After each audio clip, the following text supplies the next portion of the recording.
ओम शांति। साकार मुरली 27 जून 2020।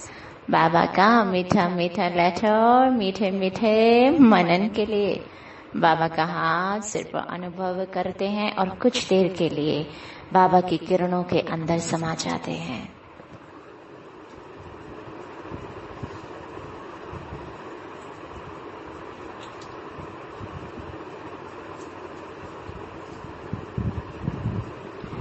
बाबा कहते, मीठे बच्चे, अब तुम नए संबंध में जा रहे हो, इसलिए यहाँ के कर्म बंधनी संबंधों को भूल कर्मातीत बनने का पुरुषार्थ करो।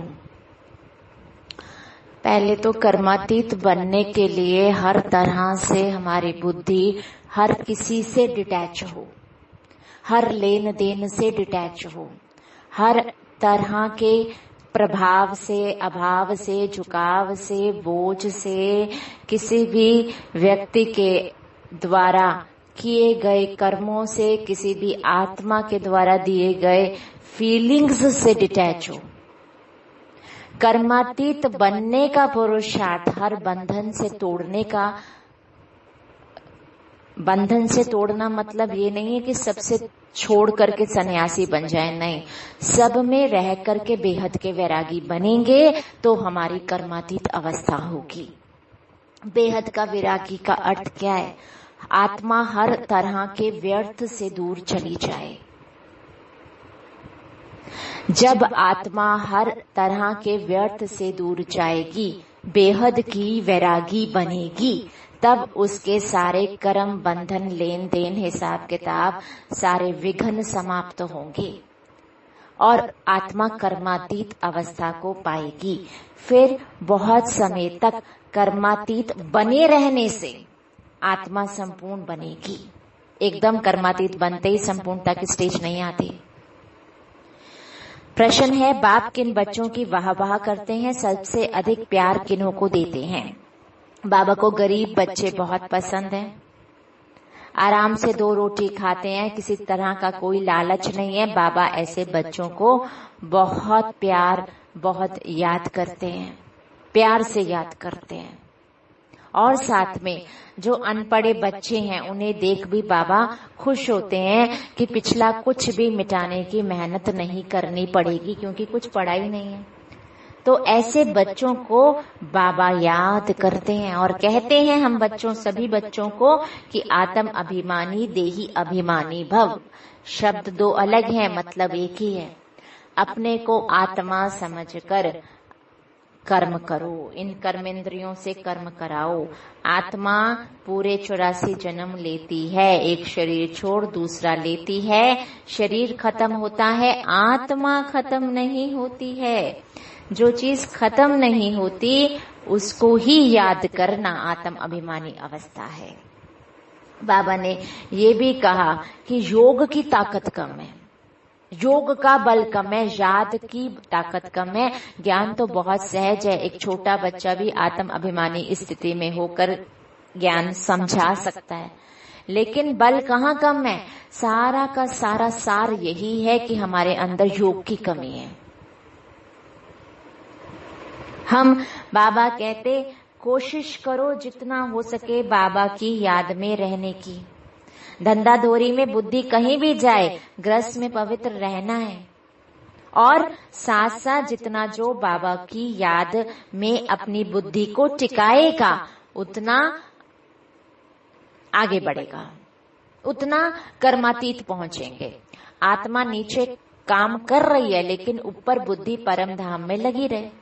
नीचे काम कर रही है, लेकिन अंतर्मुक्ता में अपने से बातें होती रहे कि मैं आत्मा इस देह द्वारा कर्म कर रही हूँ।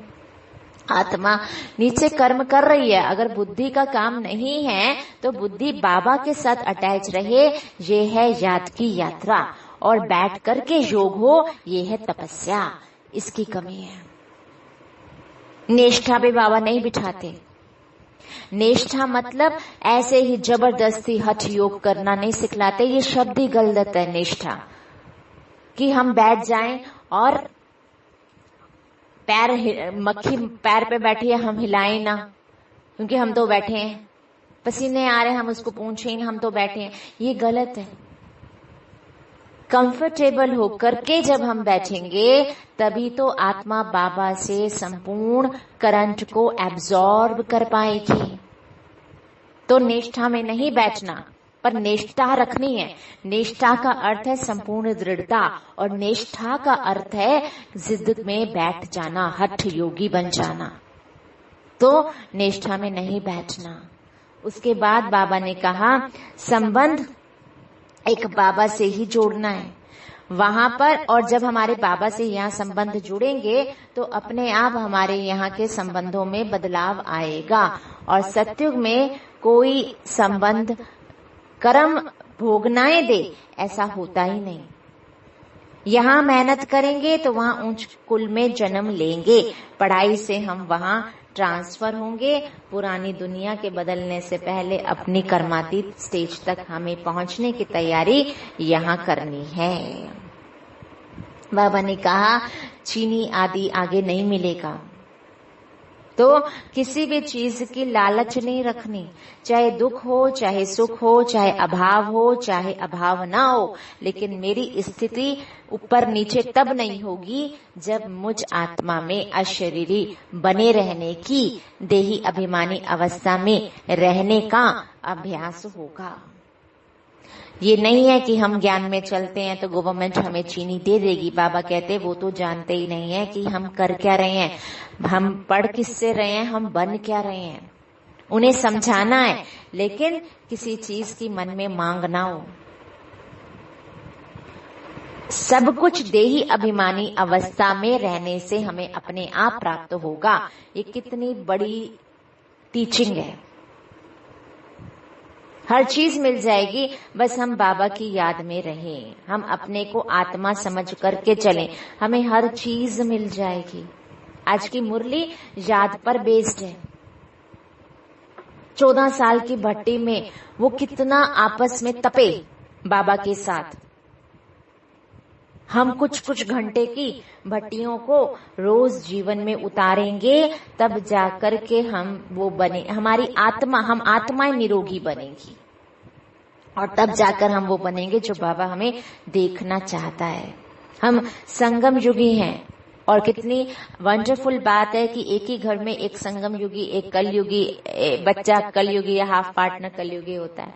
ये चलता है और चलेगा, अंत तक चलेगा, क्योंकि ये ज्ञान सुनने वाले कोठों में कोई हैं, समझने वाले उनमें से भी कोई हैं, और उस ज्ञान में चलने वाले उनमें से भी कोई हैं, और ज्ञान को अपने में चलाने वाले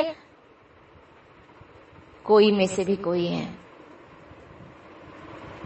बाबा ने कहा सतयुग में नंबर 1 श्रेष्ठ थे, लक्ष्मी नारायण सतयुग में श्री थे, त्रेता में 2 डिग्री कम हुई। ये सारा ज्ञान, इजी ज्ञान बच्चों को सबको समझाया जाता है।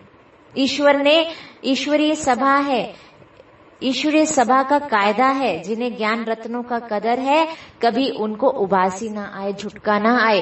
क्लास में बैठकर आगे आगे ये सब हमारी स्थिति अगर है, तो फिर हम इसका मतलब भगवान के मूल्य को नहीं जानते।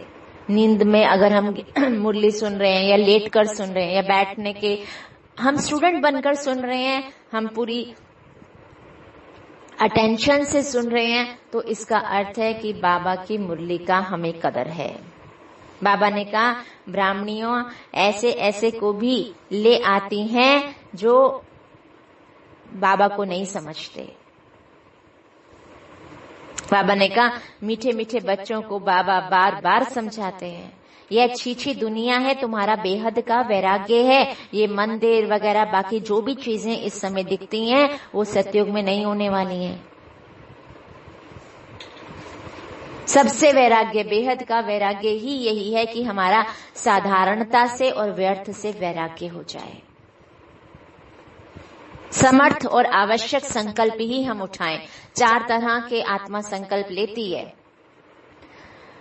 समर्थ, नकारात्मक, साधारण, आवश्यक। साधारण में अब व्यर्थ भी काउंट कर लो, क्योंकि अगर हमारा साधारण है तो वो साधारण नहीं, व्यर्थ है। और ये इससे वैराग्य हो गया, हम नंबर 1 पे पहुंच जाएंगे। बाबा ने कहा भोग लगाना सब ये रस्म है, लेकिन याद करना और ज्ञान इसका अलग है, ये सब्जेक्ट्स अलग है।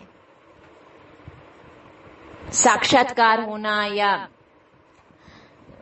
दिखाई देना ध्यान में, ये सब नहीं, इससे ज्यादा पढ़ाई है। लेकिन पढ़ाई से आगे फिर योग है, और आत्मा को आराम योग युक्त स्थिति में ही मिलता है।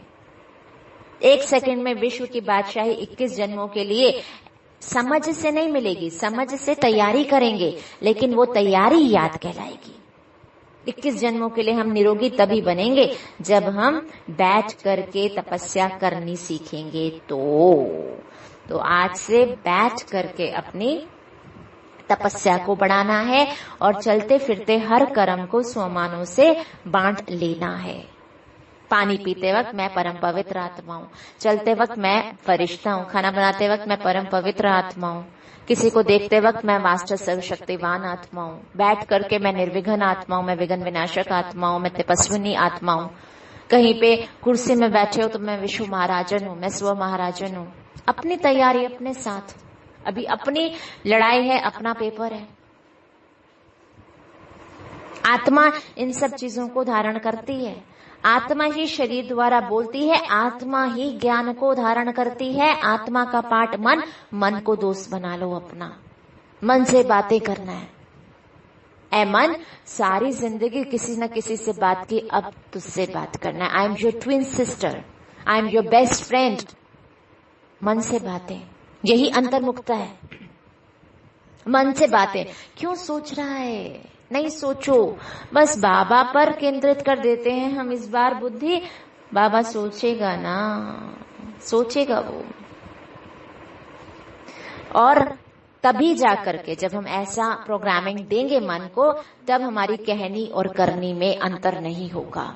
वरना मन हमसे आगे जाता है, हम कहते कुछ है, मन करके कुछ और आ जाता है। कथनी करनी में अंतर तब नहीं होगा जब मन से बेस्ट फ्रेंडशिप हो जाएगी, और तब हम बनेंगे नर से नारायण। वरदान में साक्षी, साथी और साक्षीपन के अनुभव द्वारा सदा सफलता भाव। जैसे बाबा क्या है, बाबा हमारे साथ तो रहते हैं, लेकिन साक्षी भी हो जाते हैं, साक्षी होकर के पाठ बजाते हैं। तो हम बच्चे भी बाबा के समान सर्वशक्तिवान बने। जब हमारा साथी स्वयं सर्वशक्तिवान बाप है, तो हम तो हो गए ना अपने आप सफल। बस हमारे अंदर बाबा के जैसे साथी और साक्षी बनने की क्वालिटी आनी चाहिए। दुनिया में भक्ति की आत्माएं, भक्त आत्माएं थोड़े समय का अनुभव चाहती हैं, लेकिन हमारी तकदीर देखो, सर्व संबंधों से बाबा हमारे आस पास रहते हैं। तो इतनी खुशी, इतना नशा होना चाहिए कि मन के हर कोने से निकले, पाना था सो पा लिया। स्लोगन, व्यर्थ संकल्पों की निशानी है मन उदास और खुशी गायब। तो मन अगर उदास होता है या आपकी खुशी गायब होती है, तो अपने संकल्पों में समर्थता लाओ। संकल्प समर्थ तब लगेंगे, तब होंगे जब हम मन से बातें करेंगे, जब मन को खाली नहीं छोड़ेंगे, मन को बहुत प्यार करेंगे, मन को अपना सच्चा दोस्त बना लेंगे, अपने आप मन साधारण व्यर्थ बंद कर देगा। नकारात्मक तो दूर की बात है, ये सब भी बंद कर देगा। मन को कहें, अरे तू तो कितना प्यारा सतयुग का महाराजा, वाह भाई कितनी अच्छा है।